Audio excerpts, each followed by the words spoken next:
ስሜ አደም አብዱ መሐመድ ከባቲ ከተማ ነው የመጣሁት። የጸረ ተባይ ኬሚካል መፈብረክ ነው።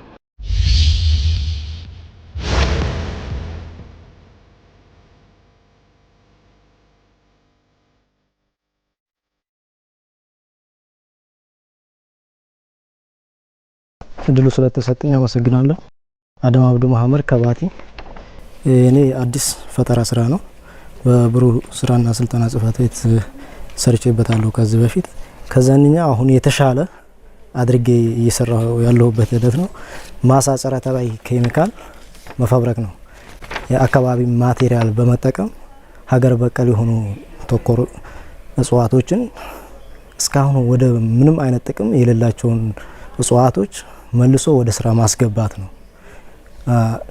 አንደኛ ከውጭ የሚገቡ ጸረ ተባይ ኬሚካሎች ሰልፈርና ካርበን እንደመኖራቸው መጠን በእንስሳቶችም ላይ ሆነ በሰው ልጆች ላይ በአፈሮች ላይ በተለያዩ የአካባቢ አየር ብክለት ስለሚኖራቸው እነዚህ እኔ የማመርታቸው ምርቶች ግን ኦርጋኒክ የሆኑ ናቸው።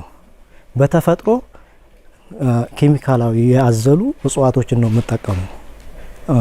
እዛው በእኛ አካባቢ በሙሉ በኢትዮጵያ ሀገሪቱ ይገኛሉ ማለት ነው። እነዚህ ኬሚካሎቹ የምጠቀማቸው እጽዋቶች እንደሚታየው እምቧይ ኢትዮጵያ ከየትኛው ሀገር በየትኛው ቀበሌና ወረዳ በየትኛው ቀበሌም የሚገኝ እጽዋት ነው።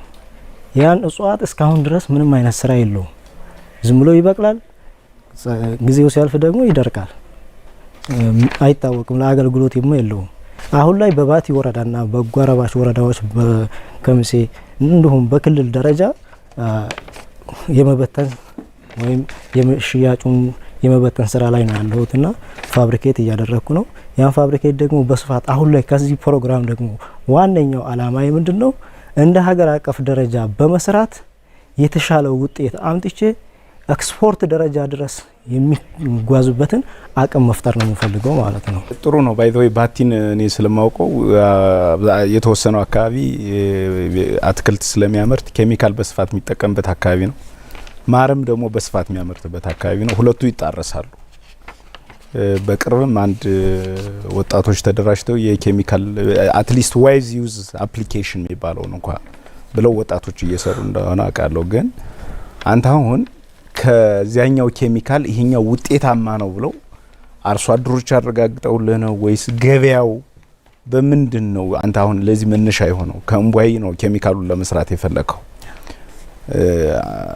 አንደኛው እሱ ነው። ገበያው እንዴት ነው ያጠናው የሚለው። ሁለተኛው እምቧይ በትክክል ታገኛለህ ወይ ግብአቱን በብዛት? አሁን ለምሳሌ በጣም ብዙ ብትታዘዝ እምቧይን በስፋት ታገኛለህ ወይ የሚለው አንዱ ምክንያት መዛ አካባቢ ያለውን የደን መመንጠር የተፋሰሱን እስከማውቀው ድረስ ወይ ሌላ ቦታ ካለ ማፕ ያደረከው እሱን ብትነግረን ብዬ አስባለሁ።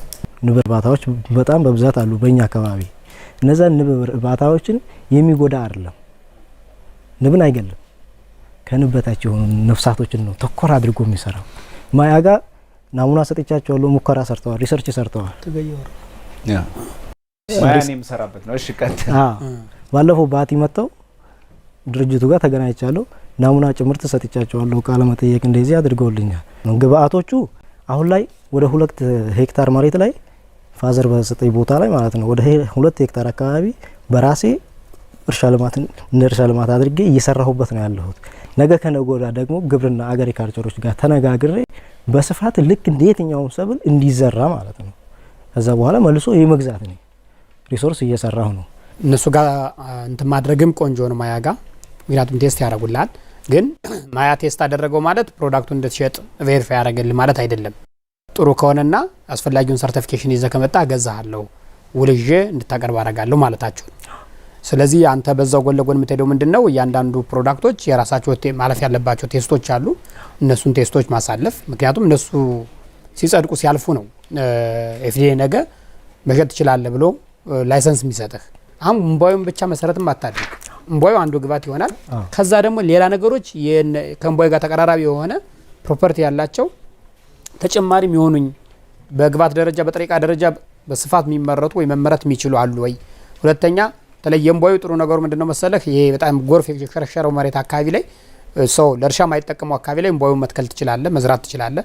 ከዛ በኋላ የመሬቱን ደህንነትም ይጠብቃል፣ ለአካባቢውም ጥሩ ሪፎረስቴሽን ይሆናል፣ ለአንተም ደግሞ ግባት ይሆናል ማለት ነው። ስለዚህ እንደዚህ አይነት ተጨማሪ ግባቶችን ማሰብ ራሱንም ደግሞ በእንደዚህ አይነት ቦታዎች ላይ ወረዳው ጋር ምኑ ጋር እየተነጋገር እንደዚህ አይነት ፕሮዳክሽኖች መጨመር ከዛ ውጭ እኔ ቆንጆ ነው የሄድክበት ርቀት እኔ የሆነ ነገሩ ደስ ብሎኛል።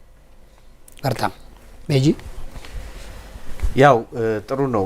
እንቧይ ላይ ብዙ ነገሮች መጠናት ያለባቸው ይመስለኛል እና አብዛኛውን ጊዜ ኮአጉሌሽን ኢፌክት አላቸው ይባላል። ብዙ ጊዜ ደም ለማርጋት እርጎ ለማርጋት እንደዚህ የመሳሰሉ ነገሮች አሉት እና ይሄን ኢፌክት ዝም ብዬ ፒክ አድርጌ ነው የምነግርህ። የሆነ ጥናት ላይ ያየሁት ይመስለኛል እና እሱም በደንብ ይኸው ግን ፈጠራ ነው ብዬ ነው መወስደው። ሄደን በፈጠራ ልትሄድበት የቻልክበት ርቀትን ሳላደንቅ አልቀርም። እንትን አላልክም። ምን ያህል ብር ፈለግ? እኔ እናንተ የሰጣችሁኝ በደስተኛ ለሞት ይዘት ሄዳል። አይ ምንድነው መሰለህ ይሄ ግብአቴ እንደ ሀገር አቀፍ ደረጃ እንዲሰፋልኝ ነው የምፈልገው። ትልቁ ባድ ነው።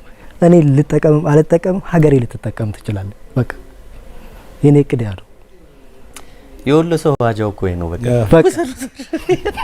አይደለ? ዋና ሪሰርች ሀገሬ እንድትጠቀም ብቻ ነው። አንተ አታተርፍም፣ ዋናው ሀገሪቱ ታትርፍ። በቃ እሱ ለላይ በቂ ነው። እኔው ኮች ያስፈልጋል። አንዳንድ ምናልባት ዩኒቨርሲቲ አካባቢ ምናምን ይሄ ምርጥ አይዲያ ነውና ወደ ቢዝነስ እንዴት ኮመርሻላይዝ መደረግ እንዳለበት የሆነ ቦታ ተጠግተህ እንትን በል። ምክንያቱም ግብአቶችን ምኖችን የምትጠቀምበት ሰራተኛ አደራጅተህ የምትሰራበት የምታመርትበት እንደዚህ በደንብ የሚመራ ካልሆነ ውጤቱን ያሸናክልብሃል። ስለዚህ እሱ እንዳይሆን ነው በስነ ስርዓት እንትን በለው። ቺምብርማ መውሰድ አለብን። እንዴ ካለ በዱዋ ሁሉ እንትን በለን። ፕሮዳክት ስፔሲፊኬሽኑን ብቻ ጨርስ። አሁን ለምሳሌ ማያ ያግዛል እና ያያሌው አሉ እስከ ፕሮዳክት ስፔሲፊኬሽን ድረስ ምንድነው ሰርቲፊኬሽን ድረስ ያለውን ራሱ ሰፖርት ተደረጋለ።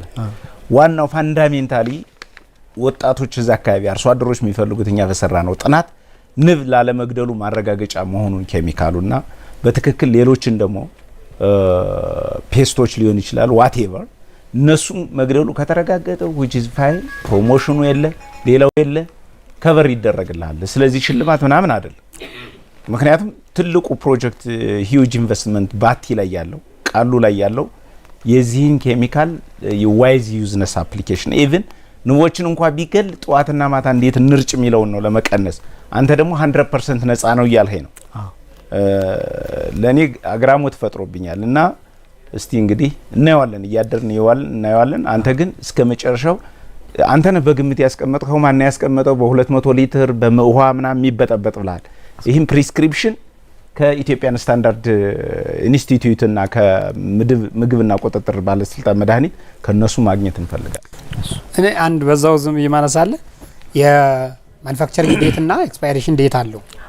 ስለዚህ ይህንን ያስቀመጥከው እንደው ገምተህ ነው ወይንስ በተሞክሮ ነው? በተሞክሮ ነው። በተግባር ሪሰርች ሰርቼ ነው።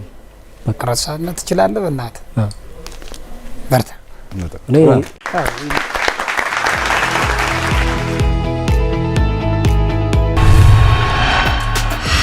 ያው ስራዬን ፈታ ዘና ብዬ ነው ያቀረብኩት። ዳኞች በሰጡኝ አስተያየት ደግሞ ደስተኞች ነን።